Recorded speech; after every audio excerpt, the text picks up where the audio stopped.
ત્યાગ નથી, મલિન થયા નિજ ભાવ, ભાવ થતા તુનો સજડો કદર્શન.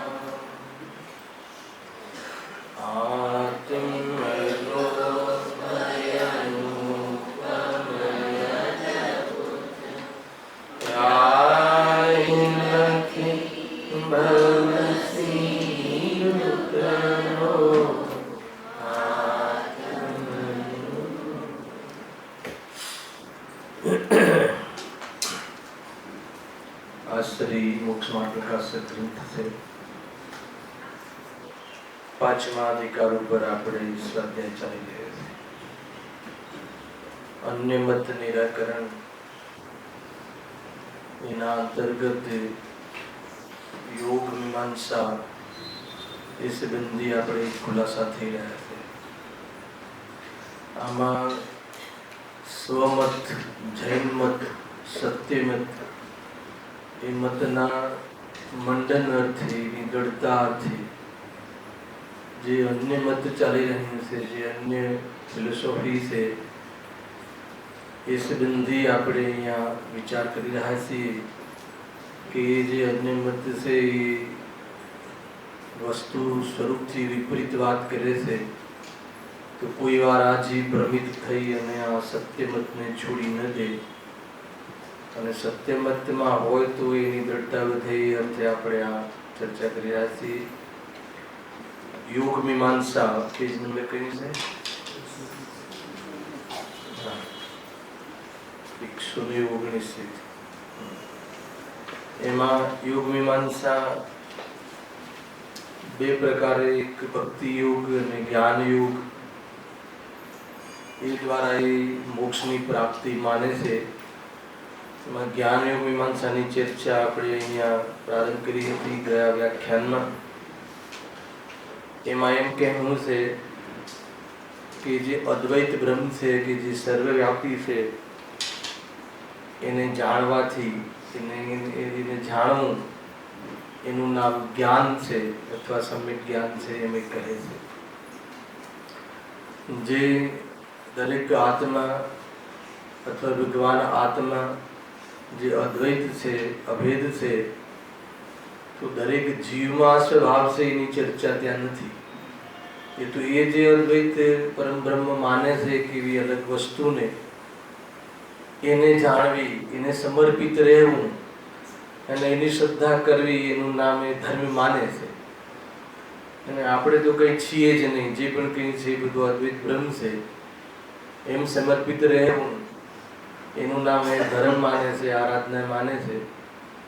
આપણે ત્યાં જૈન મત અનુસાર જે આપણું ત્રિકાળી સ્વભાવ છે, અદ્વૈત અભેદ સ્વભાવ છે, એ જ આપણું સર્વસ્વ છે.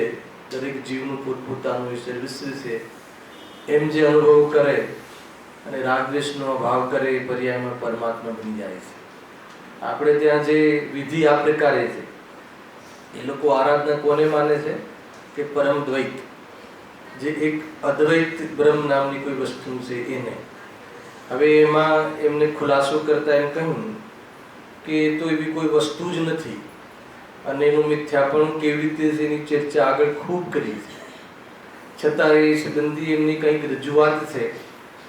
એમ કહે છે કે જે અમારે ત્યાં અદ્વૈત બ્રહ્મ જે અમે માનીએ છીએ, જેનું ધ્યાન કરવાનું કહીએ છીએ, એ સર્વથા અદ્વૈત રૂપ જે છે એને સર્વથા શુદ્ધ માનવું, બ્રહ્મ સ્વરૂપ માનવું, એ વર્તમાનમાં જે ક્રોધાદિ પરિણામ સહિત નથી, પર્યાયમાં પણ એને ક્રોધાદિ નથી એમ અહીંયા માને છે. ટૂંકમાં આપણે ગઈ વખતે નિશ્ચયાભાસના પ્રકરણને પણ થોડો ટચ કર્યો હતો કે નિશ્ચયાભાસી જે છે એ પણ આવું માનતો હોય છે કે સ્વભાવે દરેક જીવ શુદ્ધ છે, ભગવાન છે, પણ કોઈ એને લઈને વર્તમાન પર્યાયમાં પણ પોતાને શુદ્ધ માની લે, વર્તમાન પર્યાયમાં પણ પરમાત્મા માની લે, ક્રોધાદિ હોવા છતાં, શરીરાદિ સંયોગ હોવા છતાં, એ સંબંધી એકત્વ બુદ્ધિ હોવા છતાં જો પોતાને કોઈ વર્તમાનમાં પરમાત્મા પણ માની, પર્યાયમાં પરમાત્મા પણ માની અને જો અન્યથા આચરે તો એ નિશ્ચયાભાસ છે. એ આપણે એ વખત ચર્ચા કરી હતી. અહીંયા બી એ જ પ્રકારનું કંઈક કરીબ કરીબ છે, પણ અહીંયા કોઈ પોતાના આત્માને લઈને વાત નથી. અહીંયા તો કે અમારો જે અદ્વૈત બ્રહ્મ છે કે જેને અમારે જાણવું જોઈએ, જેને અમારે આરાધના કરવી જોઈએ, જેને અમારે ભગવાન તરીકે માનીને ભક્ત બનાવી રહેવું જોઈએ, એ અદ્વૈત બ્રહ્મ બી સર્વથા શુદ્ધ છે એમ માને છે કે એને ક્રોધાદિ કંઈ છે નહીં.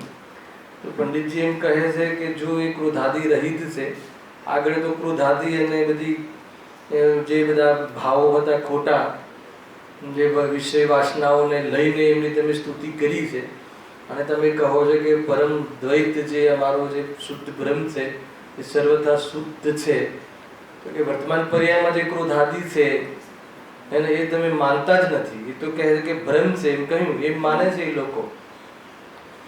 અને એ તો ભ્રમ છે. ભ્રમ એટલે શું? આ કઈ વાત આવી કે ભ્રમ સત જગત મિથ્યા, હે ને?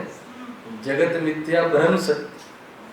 એ કહે છે, આપણે ત્યાં કહે છે કે જગત મારા માટે મિથ્યા, જગત મારામાં શૂન્ય, પણ જગત જગતમાં તો છે.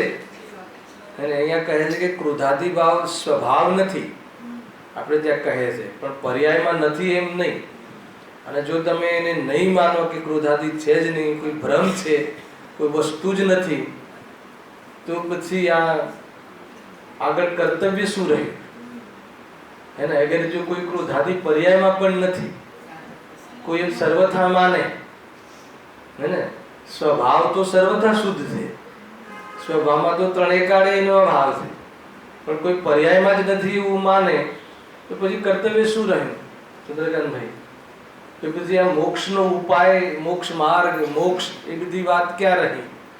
તો કહે છે કે એટલા માટે તારી માન્યતા મિથ્યા છે એમ અહીંયા કહે છે. આગળ એમ કહે છે કે મોક્ષનો ઉપાય પણ નથી, અને એ તો ભ્રમ છે. બીજા પેરેગ્રાફમાં એમ કહ્યું, આ બધું ચાલી ગયું છે, થોડુંક 2 મિનિટ લઈ લઉં છું, કે મોક્ષનો ઉપાય પણ નથી, એ તો ભ્રમ છે. ભ્રમ છે એનો અર્થ કેવી રીતે કાઢ્યો? કે કોઈ માની લો કે સૂતળી છે એને સાપ કહી દે તો સૂતળી થોડી થઈ જાય છે, એ તો ભ્રમ હતો. એવી રીતે આ પણ ક્રોધાદિ ભ્રમ છે. તો કે એમ નથી કે તું અશુદ્ધતા છે એને શુદ્ધ માને છે. અહીંયા લખ્યું જો છેલ્લી 3 લીટી પેરેગ્રાફ, જો પોતે શુદ્ધ હોય અને અશુદ્ધ જાણે તો તે ભ્રમ ખરો. એને પોતે શુદ્ધ હોય એટલે પર્યાયમાં બી શુદ્ધ હોય, પર્યાયમાં વિકાર રહિત હોય, એને રાગ દ્વેષ આદિ રહિત હોય, અને એને માની લો કે એને અશુદ્ધ જાણે, એ લખ્યું ને, જો પોતે શુદ્ધ હોય, પર્યાયમાં બી પવિત્રતા હોય, અને અશુદ્ધ જાણે તો ભ્રમ કહેવાય, બરાબર છે? પણ પોતે કામ ક્રોધાદિ સહિત અશુદ્ધ થઈ રહ્યો છે અને અશુદ્ધ જાણે તો તે ભ્રમ શાણ. ખ્યાલ આવે? આપણે એમ કહીએ કે ભાઈ રાગાદિ ભાવો આત્માને છે, હે ને? આત્મા રાગાદિ ભાવનો કરતા છે એમ કહે, હે ને? તો એ કથન મિથ્યા છે કે સત્ય છે?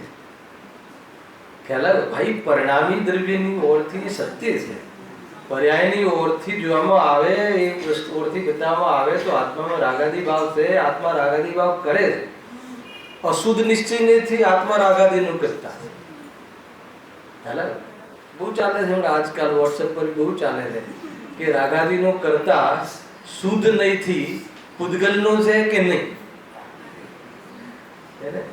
બહુ ચાલે છે. બહુ ખુલાસા જરૂરી છે એવું લાગે ઘણી વાર, હે ને? બધા વિદ્વાનો બી જવાબ આપતા હોય છે, ઘણી વાર એમ લાગે કે આનો નવેસરથી ફરીથી અભ્યાસ કરવો જોઈએ. ગુરુદેવશ્રી કહે છે કે શુદ્ધ નહીંથી, અગર રાગાદિને જો રાગાદિ પૂદગલનો છે, શુદ્ધ નહીંથી, નિસારનો આધાર આપીને કહ્યું, તો કેમ શુદ્ધ નહીંથી? તો તમે ભગવાનની વાત કહો ને, ભગવાન આત્માની વાત, શુદ્ધ નહીંનો વિષય તો ભગવાન આત્મા છે, રાગ ક્યાંથી લાગે? તો કે શુદ્ધ નહીંથી રાગને પૂદગલનો કહ્યો, એ ભગવાન આત્માની જ વાત છે. શુદ્ધ નહીંથી જ્યારે રાગાદિને પૂદગલનો કહી દીધો વ્યાપકપણે, એનો અર્થ કે શુદ્ધાત્મામાં નથી. જ્યારે સ્વભાવની દૃષ્ટિ કરાવીએ છે ત્યારે રાગાદિ પૂદગલનો કહે છે. ખ્યાલ આવે કે નહીં? જ્યારે યોગ અને ઉપયોગ જે વર્તે છે વર્તમાનમાં ખોટી જગ્યાએ, એનાથી ભિન્ન જ્ઞાન કરાવવું હશે ત્યારે એને વાસ્તવમાં પૂદગલનો કહે છે, પરનો કહે છે. ખ્યાલમાં આવે છે કે નહીં? પરંતુ એ કોણ પરિણમે છે, પર્યાયની ઓરથી વાત કરવામાં આવશે ત્યારે કહે છે કે પરદ્રવ્યોનો કરતા તો અજ્ઞાની પણ નથી, પરંતુ અજ્ઞાની અજ્ઞાનવશ રાગાદીનો કરતા છે. અશુદ્ધ નિશ્ચયને દિશે પરિણમે છે. પર્યાયમાં ક્રોધાદી છે. શરીરને મારું માને છે, લક્ષ કરે છે, તો તું ક્રોધાદી ભાવનો સર્વથા નિષેધ કહે, પર્યાયમાં પણ નથી એમ કહે, તો કહે છે કે આ બહુ મોટી ગલતફહેમી છે અને એનાથી બહુ સ્વચ્છંદપણું આવી છે. એમ કહે છે કે મોક્ષનું અહીંયા લખ્યું કે તું પોતે જો શુદ્ધ હોય, તું હમણાં વિતરાગી હોય, તારો પરમ દ્વૈત જે બ્રહ્મ છે, અદ્વૈત બ્રહ્મ છે, એ અગર જો પર્યાયમાં પણ જો અગર પવિત્ર હોય અને અગર જો એને આપણે અહીંયા અશુદ્ધ જાણીએ તો બ્રહ્મ છે. એટલે તું પર્યાયમાં તો ક્રોધાદી છે, લડાઈ કરે છે, યુદ્ધ કરે છે, સ્ત્રી સેવન કરે છે, ભોગાદી કરે છે, વાસના રૂપ પરિણમે છે. અરે તું તો એને બધી ક્રીડા કહી, એને તો તે લીલા કહી, એને અને જે વાસ્તવમાં દોષ છે, નિંદા કરવા યોગ્ય ચીજો છે, એને તો તું એના ગુણ કહે છે, ગુણ માનીને દોષની તું ભક્તિ કરે છે, ખ્યાલ દોષોની ઓરથી સ્તુતિ કરે છે અને કહે છે કે અમે અમારે ભગવાનની સ્તુતિ કરીએ છીએ. તો કહે છે કે એ બધું તો હું જ છે. યુદ્ધ કરે છે તો ક્રોધ વગર થતું હશે, છલ કરે છે તો માયા વગર થતું હશે, અહંકાર કરે છે તો માન વગર થતું હશે, અને બહારમાં સામગ્રી એકઠી કરવાનો વિચાર કરે છે તો કહે કે લોભ વગર થતું હશે. ચારે કશાયો ઉપાદેય પણ એ જીવને વર્તે છે, અને તું કહે છે કે અમારા જે પરમ દ્વૈત બ્રહ્મ છે એ તો સર્વથા શુદ્ધ છે. અરે સ્વભાવે તો એકેન્દ્રિય જીવનો સ્વભાવ બી શુદ્ધ છે. અમે સ્વભાવની ઓરથી તો શુદ્ધ માનીએ છીએ, પણ પર્યાયની અંદર તો એને જે ગડબડ છે એ ગડબડનો તું સ્વીકાર કર. ખ્યાલ તો કહે છે કે તું એને જ્ઞાન યોગમાં ઠસાવે છે, ઘુસાવે છે, તો કે એમ બહુ દોષ આવી જાય છે. જો હવે બાનું કાઢે છે, જે હવે જ્યાંથી વિષય છોડ્યો હતો ને, પેજ નંબર 120, જો એમાં શું કહે છે કે પછી તમે કહેશો એટલે એ શું કહે છે કે નહીં, જે ક્રોધાદી ભાવ જે છે ને એ બધા તો મનના ધર્મ છે. ખ્યાલ હવે અહીંયા બહુ મોટી વાત આવે છે, એ તો બધા મનના ધર્મ છે અને બ્રહ્મ છે એ ન્યારો છે. બે વાત કહી એક કથનમાં, સાંભળજો હે ને, બે બિંદુ પકડજો. એક ક્રાંકોધાદી જે તમે કહો છો કે ભાઈ ના ના એ તો ભ્રમ નથી, હે ને, જો કામ ક્રોધાદીને સ્વભાવ માનવો અને એ તો ભ્રમ છે, પણ કામ ક્રોધાદી છે જ નહીં, એ તો ભ્રમ છે એટલે કશું છે જ નહીં, બસ કોઈ એ તો લોકવાયકા છે એમ.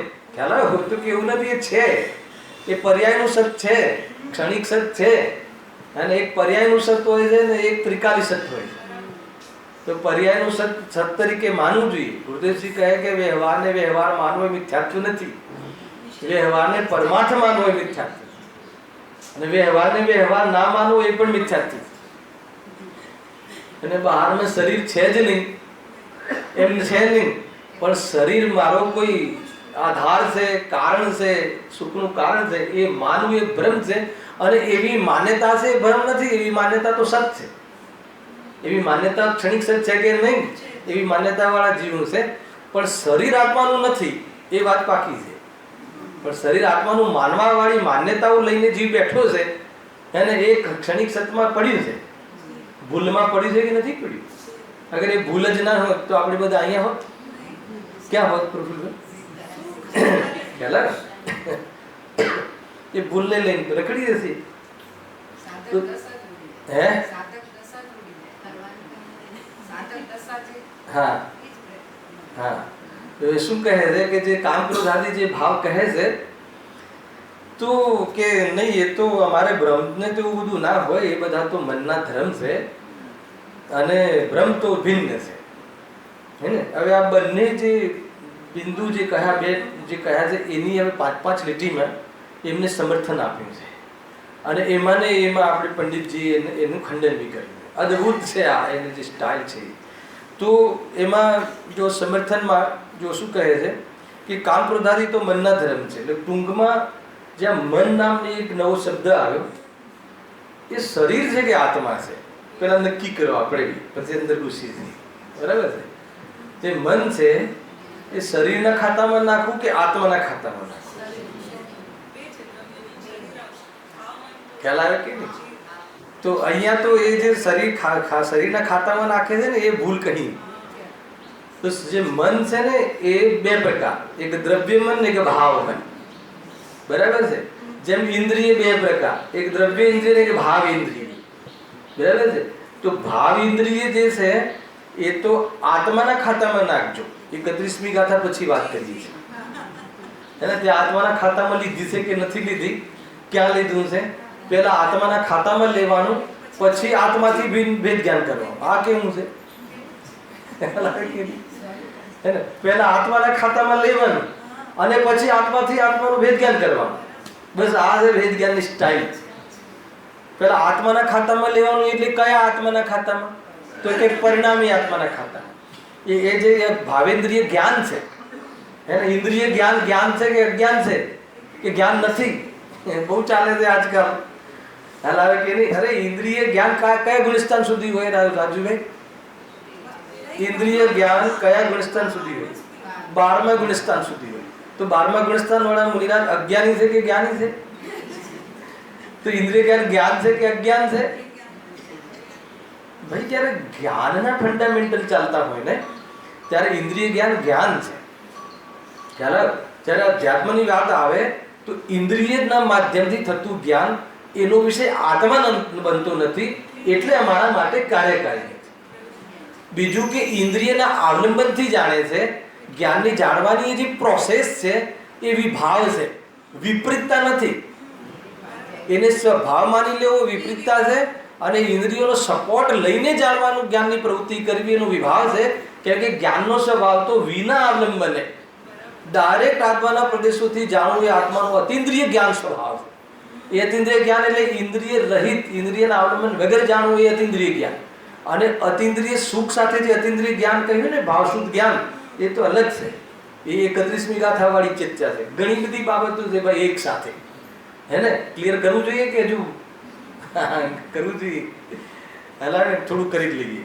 કેમ કે હે ને કે જુઓ, જ્યારે જ્ઞાનના બે પ્રકાર કહ્યા, એક ઇન્દ્રિય જ્ઞાન અને અતિન્દ્રિય જ્ઞાન. સાંભળી લો. જ્યારે જ્ઞાનની ઓરથી વાત ચાલતી હોય, જ્ઞાનના સ્વરૂપની ઓરથી વાત ચાલતી હોય, ત્યારે જ્ઞાન તો વાસ્તવમાં ઇન્દ્રિય છે ને અતિન્દ્રિય છે. જ્ઞાન તો જ્ઞાન છે, પણ જે જ્ઞાન જે છે જાણવાની એની જે પદ્ધતિ છે એની ઓરથી જ્ઞાનના બે ભેદ, એક ઇન્દ્રિય જ્ઞાન ને એક અતિન્દ્રિય જ્ઞાન. કે જે જ્ઞાન ઇન્દ્રિયના અવલંબન લઈને જાણવાની પ્રોસેસ કરતું હોય, જાણવા રૂપ વેપાર કરતું હોય, એ જ્ઞાનને ઇન્દ્રિય જ્ઞાન કહે છે. એમાં કોઈ મિથ્યા સમ્યકનો ભેદ નથી. ખ્યાલ આવી ગયો? અને જે જ્ઞાન ઇન્દ્રિયના અવલંબન વગર ડાયરેક્ટ આત્માના પ્રદેશોથી પદાર્થોને જાણવાનો વ્યવસાય કરતું હોય એટલે અતિન્દ્રિય જ્ઞાન કહે છે. ક્લિયર થઈ ગયું આટલું? તો અતિન્દ્રિય જ્ઞાનમાં કયું જ્ઞાન આવશે? કેવલ જ્ઞાન. બરાબર છે? એ સિવાય બાકીના જે ગુણસ્થાન છે ત્યાં સુધીનું ઇન્દ્રિય જ્ઞાન કહેવાય. પછી હવે મોક્ષ માર્ગના પ્રકરણમાં આવી જાઓ. હવે મોક્ષ માર્ગના પ્રકરણમાં ગુરુદેવજી કહે છે કે ચોથા ગુણસ્થાનથી અતિન્દ્રિય જ્ઞાનનો અંશ પ્રગટ થઈ જાય છે. ખ્યાલ? બરાબર છે? હવે અતિન્દ્રિય જ્ઞાનનો અંશ પ્રગટ થઈ જાય છે તો તે પંડિત ટોડરમલજી રહસ્યની ચિઠ્ઠીમાં પ્રશ્નો કરે છે કે અતિન્દ્રિય જ્ઞાન ઉત્પન્ન થઈ જાય છે અંશ, એટલે જેવી રીતે કેવલ જ્ઞાન વગર આ ઇન્દ્રિયોના આશ્રય જાણે છે એવું કઈ થાય છે? તો કે નહીં, એ તો સમ્યક જ્ઞાન છે. એટલે જાતિ અપેક્ષા એને અતિન્દ્રિય જ્ઞાન કહેવાય છે.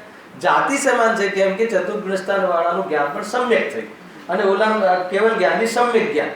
સમ્યકમતી જ્ઞાન, સમ્યક જે એ બધા પ્રમાણ જ્ઞાનના ભેદ છે. તો કેવલ જ્ઞાન બી પ્રમાણ જ્ઞાનનો ભેદ છે, સમ્યકમતી શુદ્ધ બી પ્રમાણ જ્ઞાનનો ભેદ છે. એટલે જાતિ અપેક્ષા એક છે, પરંતુ એમાં જાણવાની જે પ્રોસેસની અપેક્ષા એ તો અંતર છે. ત્યાં એવા ખુલાસા કર્યા. ખ્યાલ? મારે એમાં બી નથી જોવું. મોક્ષ માર્ગમાં એને અતિન્દ્રિય જ્ઞાન કેમ કીધું? એ જે સ્વાનુભવ જ્ઞાન, અનુભૂતિરૂપ જ્ઞાન, ભાવશુદ્ધ જ્ઞાન, અતિન્દ્રિય જ્ઞાન, આ જે અનુભવવાળા જ્ઞાનને અતિન્દ્રિય કહે છે. કેવી રીતે? કે જ્યારે સ્વપ્નના ભેદ વિજ્ઞાન પૂર્વક એને જ્ઞાન ઇન્દ્રિયના અવલંબનથી વર્તું હોવા છતાં એ જ્ઞાન જ્ઞાયકમાંથી આવે છે એવી જેની પ્રતીતિ છે, અને એ રીતે એ જ્ઞાનમાં જ્ઞાયકમાં સ્વરૂપમાં લીન થઈને અતિન્દ્રિય રસ લઈ લે છે. એવું ક્ષણિક જ્ઞાન જેને ઉત્પન્ન થઈ ગયું છે એને અતિન્દ્રિય જ્ઞાનનો અંશ કહે છે. ભાવશુદ્ધ જ્ઞાન એ અનુભવ જ્ઞાન કહે છે, એને સ્વાનુભૂતિ જ્ઞાન કહે છે. ખ્યાલ આવે કે નહીં? તો એ અલગ વસ્તુ છે. બરાબર છે? પણ એમાં જાણવાની પ્રોસેસ તો બાહ્યના પ્રદેશ પદાર્થોને જાણવાની પ્રોસેસ એ સમ્યક દૃષ્ટિથી ઇન્દ્રિયોના અવલંબનથી જ જાણવાની પ્રવૃત્તિ કરશે. કોઈ એવું નથી કે ઇન્દ્રિય વગર જાણશે. ઇન્દ્રિય અને મનના અવલંબનથી જાણવાની મતિશુદ્ધ જ્ઞાનની પ્રવૃત્તિ છે. ભલે એ જ્ઞાન સમ્યક હોય, ભલે એ આત્માના અનુભવવાળું જ્ઞાન હોય, ભલે એની માન્યતામાં એ જ્ઞાન આત્માનું છે એવું અનુભવ કરતા એનું નામ અતિન્દ્રિય પાડવામાં આવ્યું હોય, પરંતુ એમને જાણવાની જે પદ્ધતિ છે એ તો ઇન્દ્રિયોના દ્વારા થાય છે.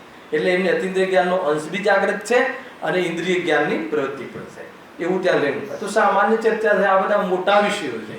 અને અહીંયા આપણે જે મનની વાત કહી તો એક છે ભાવેન્દ્રિય. સાંભળજો, હવે જે ભાવેન્દ્રિય જે છે એ છે તો જ્ઞાનના પક્ષમાં છે, તો જ્ઞાનના ખાતાની વાત, પરંતુ એ જ્ઞાન ભાવેન્દ્રિય જ્ઞાન અલ્પ જ્ઞાન છે. ભાવેન્દ્રિય જ્ઞાન અવલંબન વાળું જ્ઞાન છે, એટલે એને જીતવાની આગળ વાત કરશે.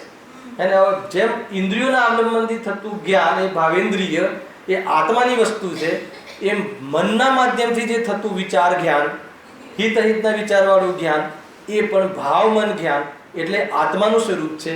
ટૂંકમાં મનને એક શબ્દમાં કહેવું હોય તો મન એટલે આત્મા. એટલે કયા મનની વાત છે ત્યાં? ભાવમન. ભાવમન આત્માનું અંગ છે, ભાવમન આત્માનું વિશેષ છે. ખ્યાલ આવ્યો? હવે એ જે ભાવમન એટલે જ્ઞાન, ભાવમન એટલે વિચારના લેવલનું જ્ઞાન, ભાવમન એટલે હિત અહિતનો વિચાર કરી શકે એટલું પ્રોગ્રેસિવ જ્ઞાન, હે ને? એટલે મન એટલે જ્ઞાન, મન એટલે જ્ઞાન, ને જ્ઞાન એટલે આત્મા, અને આત્મા એટલે હું. એટલે મનનું સ્વરૂપ કોનું છે? આત્માનું. પરંતુ મનના અવલંબનને જાણવું એ ભલે આત્માનું કાર્ય હોય, એ આત્માનો સ્વભાવ હોય, પરંતુ એ જાણવાની પદ્ધતિ છે એ વિભાવરૂપ છે. એમાં જાણવું જ્ઞાન છે, અવલંબન લેવું એ વિભાવ છે. અને ઇન્દ્રિયો તો આત્માના જ્ઞાનનું કારણ જ નથી. ઇન્દ્રિયોથી જ્ઞાન કરવાના પ્રયોગ વખતે, પ્રવર્તન વખતે જ્ઞાન ઇન્દ્રિયમાંથી આવતું નથી. એવું જોઈ લે તો એ જ્ઞાન સમ્યક થઈ ગયા. એવું જોઈ લે એટલે એવું અનુભૂતિ કરી લે ને ઇન્દ્રિયોને પોતાની ના માને, હે ને? અને ઇન્દ્રિયથી એકત્ર બુદ્ધિ છૂટી જાય તો કહે છે સમ્યક જ્ઞાન થઈ ગયું. આખી પ્રોસેસ આ છે. એટલે ભાવેન્દ્રિયથી ભિન્ન, ખ્યાલ આવ્યો? ત્યાં કહ્યું છે ને પરાયા જ્ઞાન વહા પર કી. ખ્યાલ? કેમ કે એ જ્ઞાનનો વિષય એક તો આત્મા નથી બનતો, ઇન્દ્રિયોના માધ્યમથી જે વિષયો બને છે એ વિષય પૂતગલ છે, અને મારે તો આત્માને જાણવાનું પ્રયોજન છે.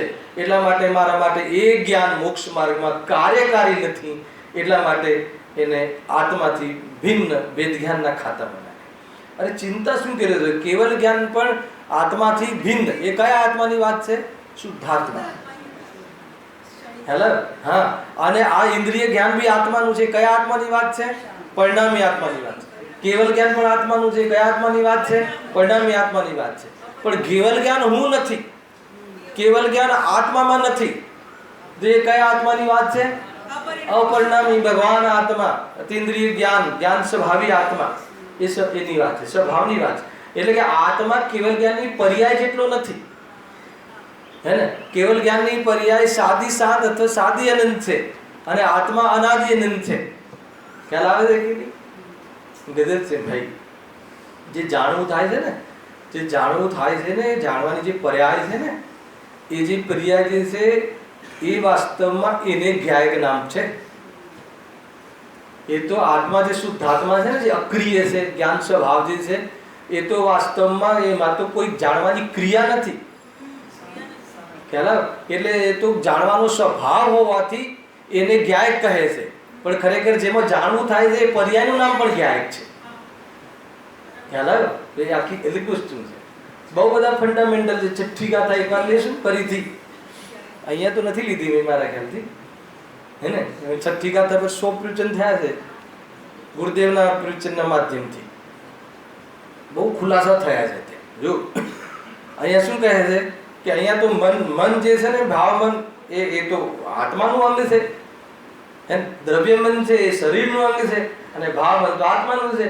અને હવે એને શું એમાં એને બાનું કાઢ્યું છે કે ભાઈ જે ક્રોધાદી ભાવ છે ને એ તો મનના ધરેલ છે, અને બ્રહ્મમાં તો બ્રહ્મ તો એનાથી જુદો છે. જુઓ હવે તો તેને પૂછીએ છીએ કે હવે એનું ખંડન કરવા માટે પ્રશ્ન, મન છે તે તારું સ્વરૂપ છે કે નહીં એ બતાવો. હવે બતાવો તમે, મન છે એનું સ્વરૂપ છે કે નહીં? છે ને? ભાવ મન છે ને એનું સ્વરૂપ છે, સ્વરૂપ નથી એમ નહીં. હવે એ શું કહે છે? જો બે જવાબ. જો છે તો એ કામ ક્રોધ આદિ પણ તારા જ થયા, કેમ કે એ તો મનમાં થયા એમ કહે છે.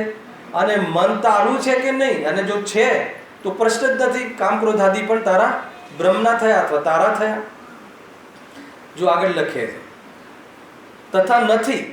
માનો કે તું એમ કહે છે કે નથી, ના ના મન મારું નથી, તો એના માટે બે આર્ગ્યુમેન્ટ કરે છે. જો નથી તો પહેલા તું એ કહે કે જ્ઞાન સ્વરૂપ છે તું કે જળ છે. હવે જળ કઈ રીતે કે? જો જ્ઞાન સ્વરૂપ છે તો કહે કે જ્ઞાન સ્વરૂપ છે તો જ્ઞાન તો મન દ્વારા જ પ્રવૃત્તિ કરે છે. અત્યારે આપણું જ્ઞાન મન દ્વારા પ્રવૃત્તિ કરે છે, ઇન્દ્રિયો દ્વારા પ્રવૃત્તિ કરે છે, તો પછી જ્ઞાનનું સ્વરૂપ તો તારું થયું. આગળ એમ કહે છે, ખ્યાલ આ જીવ છે ને છૂટવા માંગે છે કે નહીં, એ તો મન કરે છે ને, મન કરે છે. હવે મન તારું સ્વરૂપ છે કે? માનો કે કોઈ વ્યક્તિએ ચોરી કરી હોય, સાંભળી લો, અને કોર્ટમાં એને હાજર કર્યો, તો એ કહે કે ભાઈ ચોરી કોને કરી? તો કે સાહેબ હાથે કરી છે, મેં નથી કરી. ચોરી તો હાથે કરી છે ને, હાથ. તો જજ કહે છે કે ઠીક છે, એના હાથને સજા આપો, કે હાથને કાપી નાખો. તો કહે કે ના ના એ તો હું કપાઈ જઈશ. યાદ આવે કે નહીં? તો ત્યાં તો તું માન લો કે જ્યારે તારે સજા ભોગવવાની વાત આવે છે હે ને, અને પેલા આરોપ આવે છે તો કે હાથે કરી, ભાઈ તારું અંધ છે. તો કે તો મનમાં ક્રોધાદી ભાવ છે, તો કે મન તારું સ્વરૂપ છે કે બીજાનું સ્વરૂપ છે? તો કે જો તારું સ્વરૂપ છે તો પછી એ ક્રોધાદી તારા થયા. એ સિદ્ધ કર્યું છે કે ક્રોધાદી આત્માના છે, અને ક્રોધાદી આત્માના છે. પહેલા બંધ સિદ્ધ થાય તો મોક્ષ સિદ્ધ થાય. જ્યારે બંધ જ નથી તો મોક્ષની વાત જ ક્યાં છે? એટલે પહેલા બંધની સિદ્ધિ કરો હે ને. અનાદિથી આ આત્મા કર્મ સહિત છે હે ને. પરમાત્મા ચંદ્રિકા ચાલી ને હમણાં ગઈકાલ પર ગુરુવારથી ચાલે છે ને, તો એમાં લખ્યું પંડિતજી બનારસી દાસજી કે આ જીવ અનાદિથી કર્મ સહિત છે. ખ્યાલ આવ્યો? બહુ જોરદાર વાત કરી. કર્મ સહિત છે કે નહીં? પછી એમાં તો ઓર ખુલાસા છે. કર્મ સહિત છે છતાં બધા પોતપોતાની તે પંડમે છે. બહુ ઊંચી વાત કરી છે. પણ એ ત્યાં એમણે એક વાત યાદ કરી કે જે અમુક મતો ચાલે છે ને કે ઈસાઈ મત છે, આમાં આવા વાળા છે બધા મત. એક વૈદિક મત છે, તો એ લોકો આત્માને અશુદ્ધ માનતા જ નથી. એમાં વૈદિક મત તો કહે છે કે આત્મા ક્યારે અશુદ્ધ નથી. જે ઈસાઈ મત તો એમ કહે છે કે પહેલા શુદ્ધ હતો પછી અશુદ્ધ થયો હે ને. અને પેલો તો વૈદિક મત તો કહે છે કે કોઈ ક્રોધ આજે કહે છે રીતે જ આ બધા યોગના મળતા આવે છે, યોગ મીમાંસા વાળા બધા છે સપોર્ટેડ. ખ્યાલ આવ્યો? પણ જૈન મત તો કહે છે કે નહીં, જીવ તો પહેલા જેટલા તીર્થંકરો થઈ ગયા ને એ બધા પહેલા બગડેલા હતા પછી સુધર્યા એને. આત્મા પહેલાથી સુધરેલો છે એમ નહીં, પહેલા બધા બગડેલા હતા, પહેલા બધા અશુદ્ધ હતા, અને શુદ્ધ થઈ ગયા પછી અશુદ્ધ થતા નથી. આપણે ત્યાં જે જૈન શાસનની જે લોજિક છે અને જે જૈન દર્શનની જે ફિલોસોફી છે એ વસ્તુ ન્યાયસંગત છે અને આમની જે ફિલોસોફી છે ન્યાય સંગત નથી. એમની વાતોમાં જ ભૂલો આવે છે. તો અહીંયા એમ કહે છે કે નહીં, એ જે રાગાદી ભાવ ક્રોધાદી ભાવ છે ને એ તો બધા મનના ધર્મ છે. તો પૂછ્યું કે તારે મન છે એ કોનું સ્વરૂપ છે હે ને? મન તારું સ્વરૂપ છે કે બીજાનું? તો કહે છે કે જો તારું છે તો પછી તું માની લે કે ક્રોધાદી તારા મનમાં છે. ખ્યાલ આવ્યો કે નહીં? અને નથી તો પછી ફેર બતાવો કે તું જ્ઞાન સ્વરૂપ છે કે જડ સ્વરૂપ છે. કેમ આ પ્રશ્ન પૂછ્યો છો? કે જો જ્ઞાન સ્વરૂપ છે તો તું જો એમ કહીશ કે હું જ્ઞાન સ્વરૂપ છું તો કે આ જે મન દ્વારા જ્ઞાન પ્રવર્તન કરે છે એટલા માટે મન તારું થયું, એટલે ક્રોધાદી તારા થાય. ક્રોધાદી તારા છે નક્કી કર. ક્રોધાદી સહિત જીવ સંસારમાં જોવા મળે છે એ વાત બાકી છે. અને પછી વેદ જ્ઞાન કરીને ધાર્મિક બને છે, અને પછી અભાવ કરીને પૂર્ણ જ્ઞાની બને છે, અને પછી એ સંસારમાંથી બહાર નીકળીને મુક્ત થઈ જાય છે. આ ક્રમ છે. અને આ રીતે ધર્મ પામવાની પદ્ધતિ છે. તું તો એ ક્રોધાદિત છે જ નહીં, એટલે પરમ બ્રહ્મને તો કશું કરવાનું જ નથી હે ને. એ તો કે બસ એ રીતે છે. જો છે તો એ કામ ક્રોધાદી પણ તારા જ થયા. તથા નથી તો અમે પૂછીએ છીએ કે તું જ્ઞાન સ્વરૂપ છે કે જડ છે? જો જ્ઞાન સ્વરૂપ છે તો તને જ્ઞાન તો મન વા ઇન્દ્રિય દ્વારા જ થતું દેખાય છે. એ તો પ્રત્યક્ષ છે. અને આપણે બોલીએ છીએ ને, હવે કઈ રીતે તમે પ્રૂવ કરો કે ભાઈ મારા મનમાં વિચાર આવ્યા, તો આ વિચાર આવે જ્ઞાન છે કે જડ છે? જડતા છે. વિચાર જ્ઞાનની પર્યાય છે કે શરીરની પર્યાય છે? વિચાર રાગની પર્યાય છે કે જ્ઞાનની પર્યાય છે? હેલો, આપણે જે વિચાર છે ને એ રાગ સહિત ઉઠે છે, એટલે આપણે વિચાર અને રાગનો ભેદ નથી કરી શકતા. ઈચ્છા સહિત જ વિચાર ચાલે છે. પછી એને જોડીએ, મને ખોટા વિચાર આવે છે, ખરાબ વિચાર આવે છે, સારા વિચાર આવે છે, તો આ શુભ અશુભ સાથે જ્ઞાનની મિલીજુલી પર્યાય થઈ.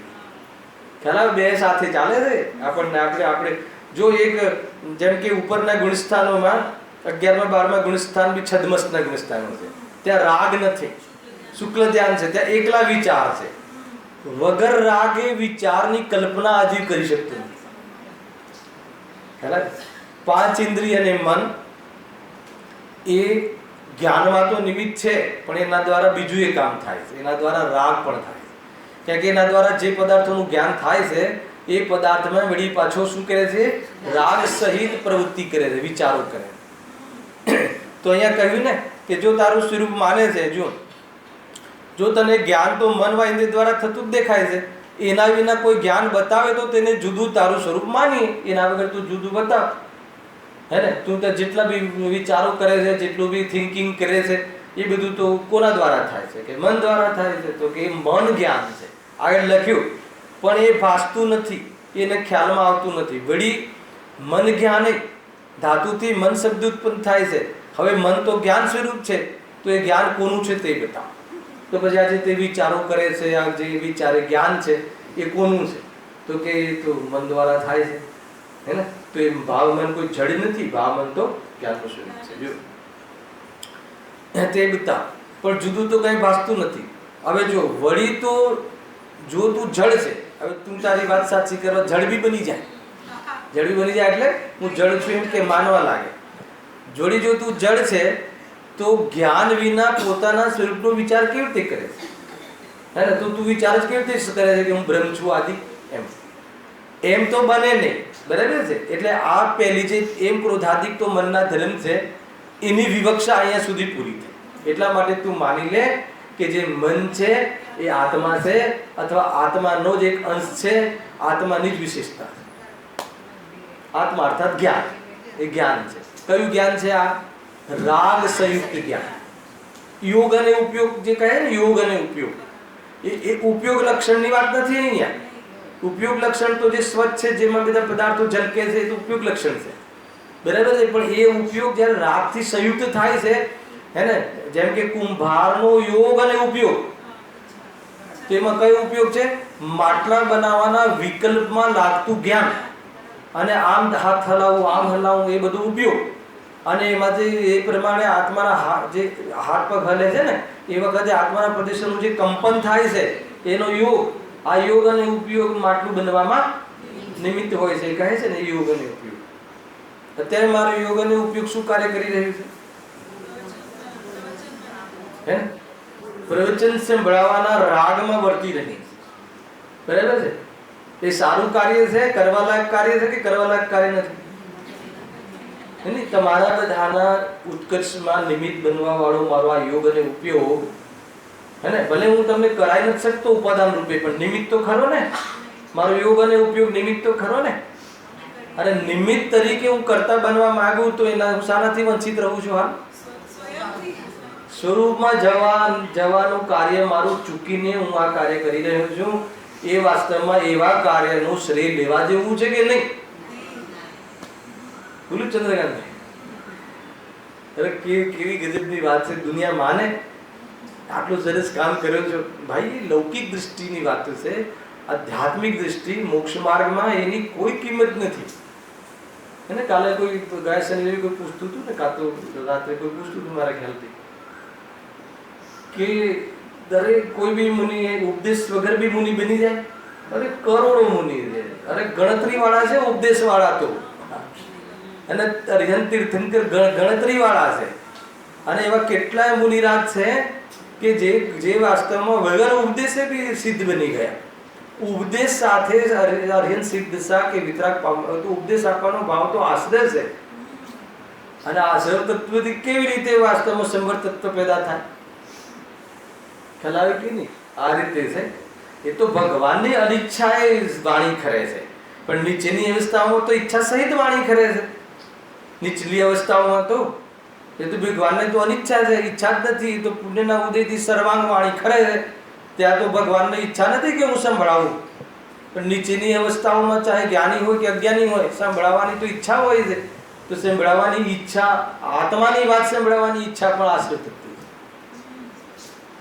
હેલા એ માનવું એ પુરુષાર્થ છે.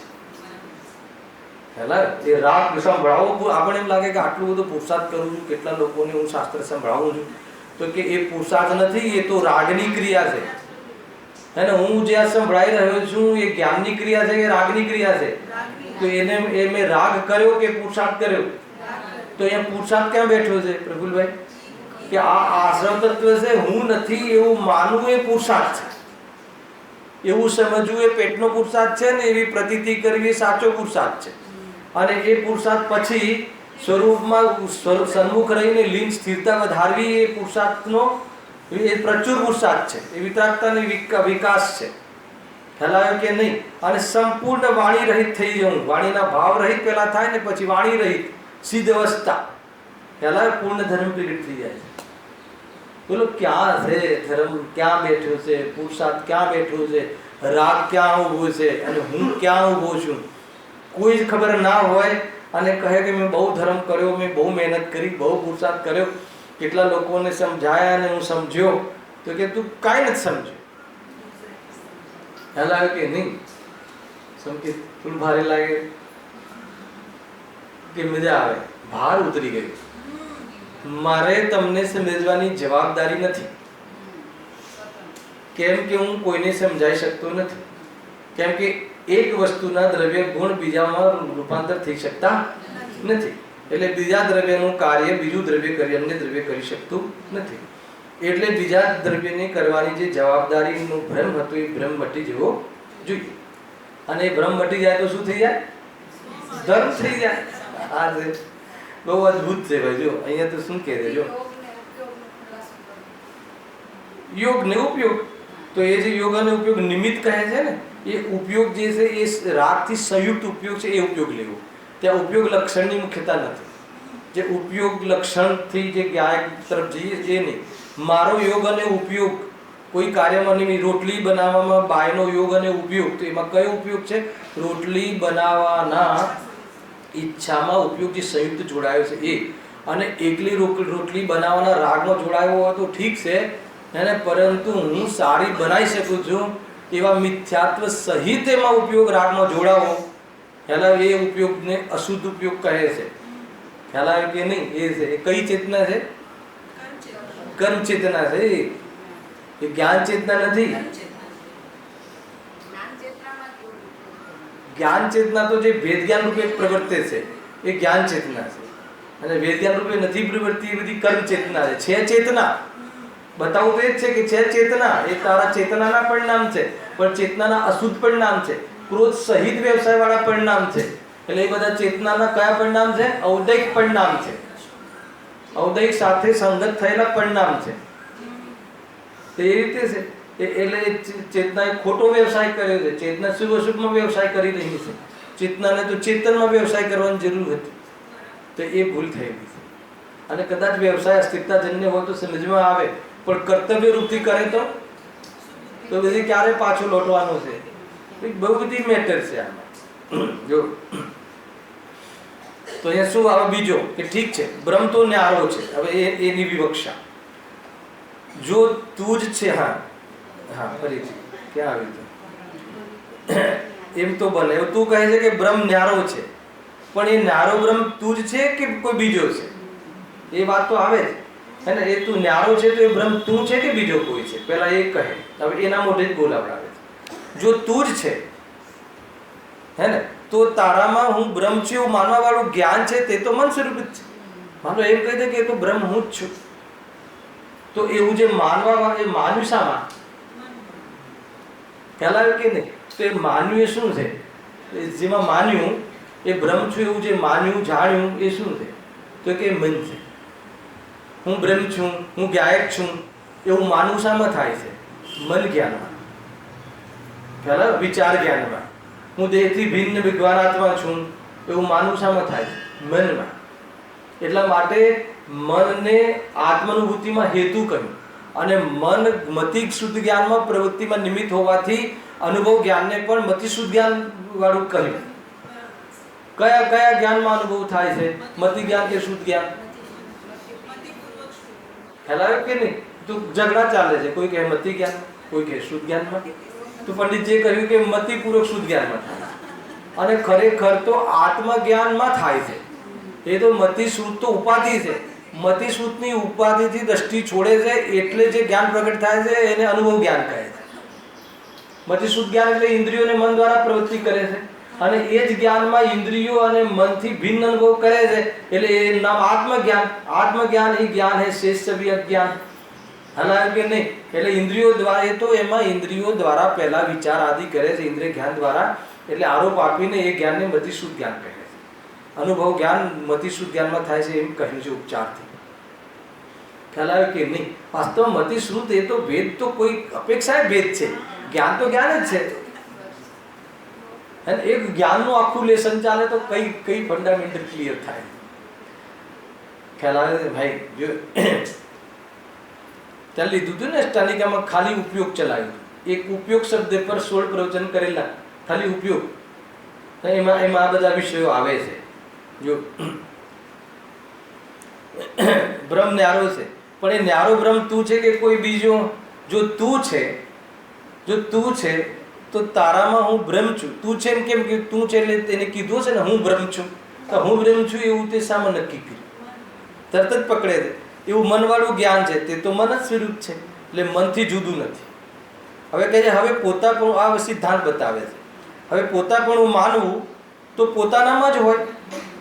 હું બ્રહ્મ છું એવું માનવું એ તો પોતાનામાં જ હોય, બીજામાં ક્યાંથી હોય? પોતાનું મન હોય અને એને પોતાનું સ્વરૂપ માને. પણ જેને જુદું જાણે તેમાં પોતાપણું માન્યું જાય નહીં. માનો કે તું એમ કે ભાઈ મન તો જુદું છે તો મન પછી એ બ્રહ્મને પોતાનું કેવી રીતે માને? ખ્યાલ આવે તમને લોજિક? તું કે ભાઈ મનના ધર્મ છે કેમ કે મન જુદું છે એમ બતાવવું છે તારે અને મનના ધર્મ છે એમ કહીને તારે ક્રોધાદિથી તારે હટવું છે અને સ્વચ્છતા તારે પોષવી છે. તો કહે છે કે આગળ સિદ્ધ કર્યું ને કે જો એ જુદું છે તો હું બ્રહ્મ છું એવું ક્યાં માન્યું? તો કે એવું મનમાં માન્યું. તો જે સ્વરૂપ જુદું હોય એવું બીજાને પોતાનું કેવી રીતે માને? લોજિક ખ્યાલમાં આવ્યો હે ને? આ રીતે લોજિક છે આમાં. તથા જો બ્રહ્મ મનથી જુદો છે તો તું એ બ્રહ્મમાં પોતાનું શા માટે માને છે? આવી ને આમાં એપ્લાય કર્યું. માટે ભ્રમ છોડી, હવે જુઓ હવેનો નિષ્કર્ષ. માટે ભ્રમ છોડી એમ માન કે જેમ સ્પર્શન આદિ ઇન્દ્રિયો તો શરીરનું સ્વરૂપ છે. સાંભળજો, સ્પર્શ આદિ ઇન્દ્રિયો કોનું સ્વરૂપ છે? શરીરનું. જળ છે પણ એ દ્વારા જે જાણપણું થાય છે તે આત્માનું સ્વરૂપ છે. અને તેમ મન પણ સૂક્ષ્મ પૂતગલ પરમાણુનો પુંજ છે, જડમન. અને તે શરીરનું જ અંગ છે. જડમન દ્રવ્યમન શરીરનું અંગ છે અને તે દ્વારા જાણપણું થાય છે. ભાવમન એ કોનું છે? આત્માનું છે. જાણપણું થાય છે અને પાછું મનમાં બીજું શું થાય છે? કામ ક્રોધાદી ભાવ થાય છે. તે સર્વ આત્માનું સ્વરૂપ છે. શું લખ્યું છે? આત્માનું પરરૂપ છે. હવે વિચાર કરો પછી છૂટી જાય કે જે ઇન્દ્રિય જ્ઞાન અલ્પ જ્ઞાન જે 31મી ગાથામાં એનાથી અધિક જાણે આત્મને તે જીતેન્દ્રિય જીન બને એમ કહે છે. અને અહીંયા એમ કહ્યું કે એ ઇન્દ્રિય જ્ઞાન જે છે હે ને, ઇન્દ્રિયથી ભિન્ન કહ્યું. એમાં કેટલું લીધું? દ્રવ્ય ઇન્દ્રિય, ભાવ ઇન્દ્રિય, ઇન્દ્રિયના વિષય આ લીધું કે નહીં? તો એનાથી અધિક જાણે આત્મને, ભિન્ન જાણે આત્મને. અને અહીંયા શું સિદ્ધ કર્યું? એ આત્માનું સ્વરૂપ છે, સ્વભાવ નથી. શું કહ્યું હરેશભાઈ? સ્વરૂપ છે, સ્વભાવ નથી. હવે આ બહુ ભારે કામ છે હે ને? એટલા માટે એક વખત મેં સ્વભાવ અને સ્વરૂપનું અંતર બતાવ્યું. કોઈ જગ્યાએ એકાર્થ બી કહે છે અને ક્યારેક કહી દે છે. એ સામાન્ય કથન છે કે આત્માનું સ્વરૂપ છે. પણ જો આત્માના સ્વરૂપના સ્વરૂપ જ્યારે કહેવામાં આવે ને ત્યારે પૂરા ચતુષ્ટયની ઓરથી કથન સમજવું. અને જ્યારે સ્વભાવ કહેવામાં આવે તો ખાલી એના ગુણોની ઓરથી સ્વરૂપ એનું સમજવું હે ને? ખ્યાલ આવે? માની લો કે દ્રવ્ય ક્ષેત્ર કાલ ભાવ પૂરું ચતુષ્ટયથી કે ભાઈ જીવ દ્રવ્ય છે, એ કાયમી ટકવા વાળું એનું સ્વરૂપ છે, એના આશ્રય ગુણ રહે એ બી એક ભાવની ઓરથી એનું સ્વરૂપ છે, ખ્યાલ આવે કે નહીં? અસંખ્યાત પ્રદેશ એ ક્ષેત્રની ઓરથી એનું સ્વરૂપ છે, અને હર સમયે અનંત ગુણની અનંતી શુદ્ધ શુદ્ધ પર્યાય થઈ રહી છે, એ એનું કાલની ઓરથી સ્વરૂપ છે.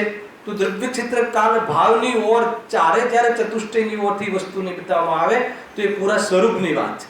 અને એ ચતુષ્ટયની અંદર કોઈ એક સ્વભાવને મુખ્ય કરે કે ભલે પર્યાયમાં શુદ્ધતા છે પણ સ્વભાવ તો શુદ્ધ છે, અને ભલે પર્યાયમાં એને ઇન્દ્રિયોથી જાણવાની અત્યારે એની વિભાવપણું ચાલી રહ્યું છે, ભલે પર્યાયની અંદર એમાં ક્રોધાદિ સહિત ચાલી રહ્યું છે, પરંતુ એ એનો સ્વભાવ નથી પણ સ્વરૂપ છે. ખ્યાલ? પાંચ ભાવનો પાઠ ભણ્યા છો કે નહીં? ખ્યાલ? પાંચ ભાવમાં ચાર પર્યાય રૂપ છે અને એક દ્રવ્ય રૂપ છે, અને પાંચ ભાવ જીવના સ્વતત્વ છે. ખ્યાલ? ઉમા સ્વામી શું કહે છે? પાંચ ભાવ જીવના સ્વતત્વ છે. પાંચ ભાવમાં કયા ભાવ આવે? ઔદૈહિક ભાવ આવે કે ના આવે? સાર્વક્ષણિક ભાવ આવે કે ના આવે? તો ઇન્દ્રિય જ્ઞાન છે એક સાર્વક્ષણિક ભાવ છે, અને રાગ દ્વેષ છે ઔદૈહિક ભાવ છે, અને આ જ્ઞાયક ભાવ નથી એટલે પારણામિક ભાવ નથી. ખ્યાલ? જ્ઞાન છે જે સૌક્ષમ જ્ઞાન છે ને, આ ઇન્દ્રિય જ્ઞાન, એ તો સાર્વક્ષણિક ભાવ છે, હે ને? અને જે રાગ દ્વેષ થાય છે ઔદૈહિક ભાવ છે, એ આત્માની પર્યાયમાં એ પોઝિશન હોવાથી આત્માના સ્વતત્વ છે પણ સ્વભાવ નથી. ખ્યાલ આવે કે નહીં? આ તાત્કાલિક તત્વ છે, ત્રૈકાલિક તત્વ નથી. આવ્યું ખ્યાલમાં? આ બધું થઈ ગયેલું શનિવારોના ક્લાસમાં. આજે નથી શનિવારનો ક્લાસ, કાલે છે રવિવારનો ક્લાસ. આજે બહાર જવું છે એટલે નથી કહી દઉં ને, યાદ આવી ગયું. આ બધા જે ભાવ આદિ જે છે ને, ઔદૈહિક ભાવ છે, આ બધા તત્વ. એટલે જો અહીંયા પહેલા તો એ સિદ્ધ કર કે મને જે જ્ઞાન છે મારું ક્ષયક્ષમ જ્ઞાન છે. અચ્છા, મારું જ્ઞાન ક્ષયક્ષમ જ્ઞાન મારું જ્ઞાન છે, કેવળ જ્ઞાન મારું જ્ઞાન છે? હેલો? અરે ન હું ક્ષયક્ષમ રૂપ છું કે ન કેવળ જ્ઞાન રૂપ છું, હું તો જ્ઞાયક સ્વરૂપી છું. જ્યારે જ્ઞાયકની વાત આવે ત્યારે આ બંને તું પરના ખાતામાં નાખ છે, કોઈ પ્રોબ્લેમ નથી. પરંતુ જ્યારે કેવળ જ્ઞાન રૂપ પ્રગટ કરવા રૂપ ઉપાદેય વાત આવે ને, ત્યારે ક્ષયક્ષમ જ્ઞાનને તું ક્યાં નાખજે? અલ્પ જ્ઞાન છે, હે ને? એ મારો નેચર નથી. ખંડ ખંડ જાણવું, ઇન્દ્રિયોના આલંબનથી જાણવું, એક પદાર્થને જાણે ત્યારે બીજા પદાર્થનું જ્ઞાન ના થાય એવું જાણવું, એ કોઈ મારી ગરિમા નથી મારા જ્ઞાનની. એમાં જાણવું તો મારું જ છે, પણ આ રીતે જાણવું એ મારી ગરિમા નથી. હાલ આવે કે ને? અને વળી પાછું મિથ્યાત્વનું ઝેર ચડીને જાણવું, હું બહુ જાણું છું, હે ને? મારા વગર તો આ પેલું મેં જાણ્યું ગેલુપ્તતા. હેલા? અને આ જાણવાનું જે હું જે જાણું છું ને એવું કોઈ ના જાણે, આ કેવું જાણવું છે પાછું? મિથ્યાત્વ સહિત. તો આ જાણવું એ મોહ થઈ ગયો, અને જે જાણવું થાય છે અલ્પ, એ સક્ષમ જ્ઞાન થઈ ગયું. તો અહીંયા એ બધું સ્વતંત્ર છે. હવે જુઓનું નિષ્કર્ષ. હવે 31મી ગાથા આ પેરેગ્રાફમાં હવેના સાંભળજો. વિશેષતા એટલી છે, હે ને? આખી સમયસારની પદ્ધતિથી લઈ રહ્યો છું છે. પાંચમો અધિકાર, હે ને? જે કહેતા હતા ને જે બેન કે આ અધિકાર લેવા જેવો નથી, એવું લાગે છે કે સમયસાર ચાલે છે એવું લાગે છે? ભાઈ આપણને તો અધ્યાત્મની મુખ્યતાથી જ આપણે તો ચિંતન બતાવવું છે, જાણવું છે બધું. વિશેષતા એટલી છે કે જાણપણું તો નિજ સ્વભાવ છે, હે ને? આ ઓલી વાત ગર્ભિત છે કે ઇન્દ્રિયોથી જાણવું એમાં જાણપણું તો મારો નેચર છે, પણ ઇન્દ્રિયોથી જાણવું એ વિભાગ છે. આમાં તમે પકડીને રાખજો એ વાત ને, આગળ એનો ખુલાસો આવે. તથા એ મનની અંદર જે કામ ક્રોધાદી ઉઠ્યા છે, મનની અંદર એટલે ક્યાં? જ્ઞાનમાં. મનની અંદર એટલે જ્ઞાન, મન એટલે જ્ઞાન. મારું જ્ઞાન જે ક્રોધાદી રૂપમાં જે વ્યવસાય કરી રહ્યું છે, હે ને? એ જે ક્રોધાદી ભાવ છે શું છે? ઉપાધિ ભાવ. અને આ બે મારી પર્યાયમાં મોજૂદ છે. ભલે સ્વભાવથી હું શુદ્ધ બ્રહ્મ છું, પણ મેં પહેલા એ માન્યું કે મારી પર્યાયમાં શુદ્ધ બ્રહ્મ હોવા છતાં, સ્વભાવ શુદ્ધ બ્રહ્મ હોવા છતાં, પરિપૂર્ણ હોવા છતાં, જ્ઞાન સ્વભાવી હોવા છતાં, જ્ઞાન ઘન પિંડ હોવા છતાં કે વાત શું કહે છે? ગૌણ કરમણા. છતાં પર્યાયમાં અલ્પપણું, જ્ઞાનમાં તુચ્છપણું અને કામ ક્રોધાદિના ભાવો ચાલી રહ્યા છે, બરાબર છે. પહેલા એ તું નક્કી કર, અને તેનાથી આત્મા અશુદ્ધ છે. તેનાથી એટલે એ ઓરથી જોઈએ તો હું અત્યારે અશુદ્ધ છું કે શુદ્ધ છું? અચ્છા, જ્ઞાયક શુદ્ધ છે કે અશુદ્ધ છે?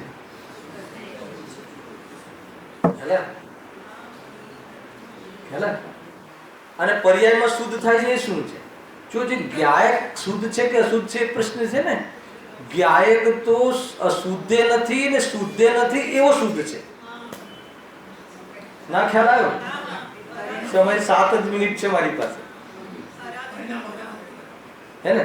જો એક એવું હોય ને કે પર્યાય અશુદ્ધ છે અને પછી શુદ્ધ થઈ, એક એવી શુદ્ધતા. પણ જ્ઞાયક કોઈ પહેલા અશુદ્ધ હતો અને પર્યાયમાં શુદ્ધતા એટલે શુદ્ધ થયો, એવો શુદ્ધ નથી. એને અશુદ્ધ હતો, અશુદ્ધ નથી ને શુદ્ધ નથી એવો શુદ્ધ છે. એને ન શુદ્ધ કરવાનો છે કે ન અશુદ્ધ થતો, એવો શુદ્ધ છે.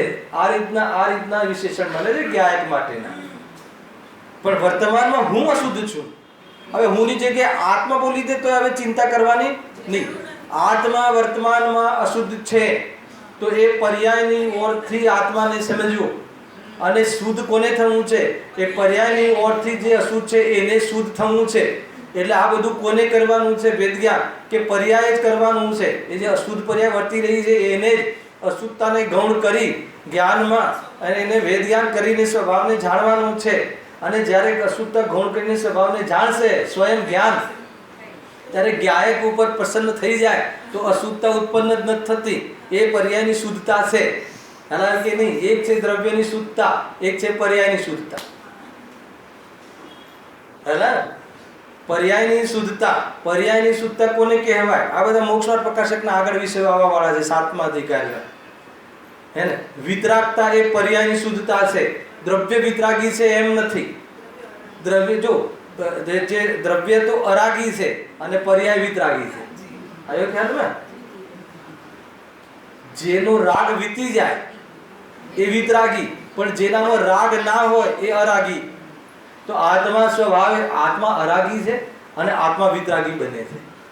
જો આજે એક જ પહેલી લીટી ગુરુદેવશ્રીના મુખથી એની બધી વિવક્ષાઓ ચાલે છે. બધા ભગવાન છો અને ભગવાન થાવ. એ જ્યારે મેં સાંભળ્યું ને બચપનમાં, ત્યારે મને એમ લાગ્યું કે આ વાત કેવી કરે છે ગુરુદેવશ્રી. ભગવાન છીએ ને પછી પાછું થવાનું.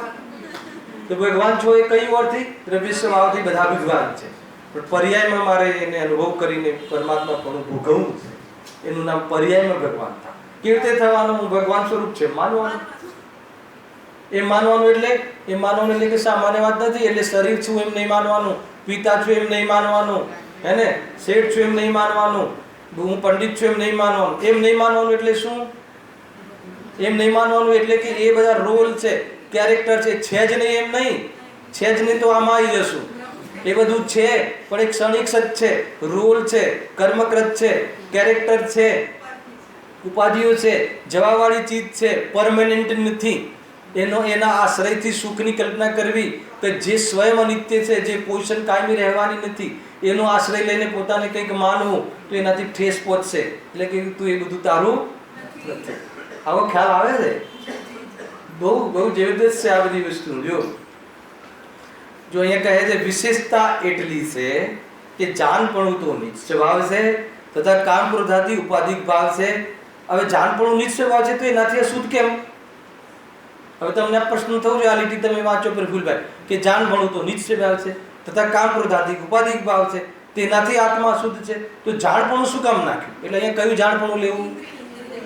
અહીંયા હું જે રીતે જાણવાનો વ્યવસાય કરું છું, મારું જ્ઞાન ઉપયોગ વર્તમાન એ વ્યવસાય મારું એક છે. એમાં જાણવાનો તો ભલે સ્વભાવ હોય, પણ જે આ વિભાવ રૂપે જાણે છે, આ રીતે જાણે છે, એ એનો સ્વભાવ નથી. પણ એમાંથી જ જાણપણું જોવાનું છે. એ જે વર્તે છે એમાં જ જાણપણા ઉપર ધ્યાન લઈ લેવાનું છે. તો ઇન્દ્રિયો તરફનું લક્ષણ છે. આ એવી રીતની મેથડ છે. પર્યાયમાં પર્યાયનો જ અનુભવ થાય છે. દ્રવ્ય સ્વભાવ તો અનુભવનું દ્રવ્ય નથી. એ તો જ્ઞાનીઓને ત્રિકાલી ધ્રુવ ભગવાન અનુભવમાં નથી આવતો. ત્રિકાલી ભગવાન આત્મા એનો વિશ્વાસ છે એ અનુભવમાં આવે છે. અને એ વિશ્વાસ અનુભવમાં આવે છે એને અનુભૂતિ કહે છે.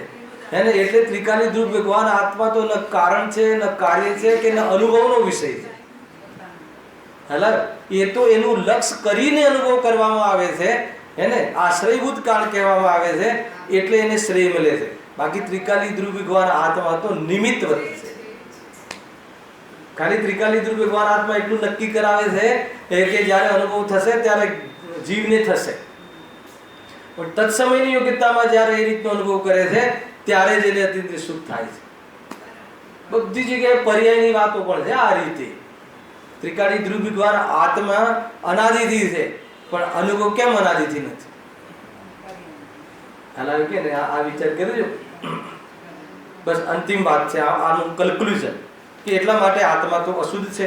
એટલે પહેલા એનું બધું તોડ આપી દીધો કે તું વર્તમાનમાં શુદ્ધ જ માને છે, સર્વથા શુદ્ધ માને છે, હે ને? તો કે ભૂલ છે. તું માન કે તારામાં જ્ઞાન બી અધૂરું છે અને ક્રોધાદિ પણ છે. બરાબર છે? હવે જુઓ, જ્યારે અવસર પામીને એટલે જ્યારે કાળ પાકે ત્યારે કાલલબ્ધિ, 5 સમવાયમાં અહીંયા કાલલબ્ધિની મુખ્ય જાતિ કથન છે. અને અવસર પામીને કામ ક્રોધાદિ મટશે. શાનાથી મટશે? પુરુષાર્થ તથા જાણપણાને મન ઇન્દ્રિયોનું આધીનપણું મટશે. બે વાત આવી ને? આ 31મી ગાથા. જ્યારે કામ ક્રોધાદિ મટશે એટલે વિતરાગી થશે, અને વિતરાગી થશે એટલે આ મન અને ઇન્દ્રિય થી વ્યવસાય કરવા વાળું અવલંબન વાળું વિભાવ એ મટશે એટલે કેવલ જ્ઞાન પ્રગટ થશે. તો કેવલ જ્ઞાન પ્રગટ એટલે ક્ષાયિક ભાવ પ્રગટ થશે. જ્યારે પર્યાયમાં ક્ષાયિક જ્ઞાન પ્રગટ થઈ જાય, હલાવે કે નહીં, ત્યારે એ જીવ કેવો થઈ ગયો? શુદ્ધ થઈ ગયો, પર્યાયમાં શુદ્ધ થઈ ગયો. છતાં પણ જૈન શાસન કહે છે કે 14મા ગુણસ્થાન સુધીના જીવોને અમે સંસારી કહીએ. તમે આવી કે નહીં? કેમ સંસારી કહો છો? કેમ કે કર્મ સહિત જીવને સંસારી કહેવાની પદ્ધતિ છે. પરંતુ ભાવ અપેક્ષાએ અર્હન પરમાત્મા પરમ સુખ અને પરમ સુખી છે. અઘાતી કર્મ છે ને, શરીર છે, અઘાતી કર્મ છે, એટલે અર્હન ભગવાનને અને દ્રવ્ય અપેક્ષાએ હજુ સંસારીપણું છે, પરંતુ ભાવ અપેક્ષાએ સંસારીપણું મટી ગયું છે. આ બધી ચર્ચાઓ શનિવારના ક્લાસોમાં થતી હોય છે. એના પછીની ચર્ચાઓ ઓર બહુ અદ્ભુત છે. એની ચર્ચા કાલ સવારે કરીશું. આજનો સાંજનો ક્લાસ નથી. સહજાનંદી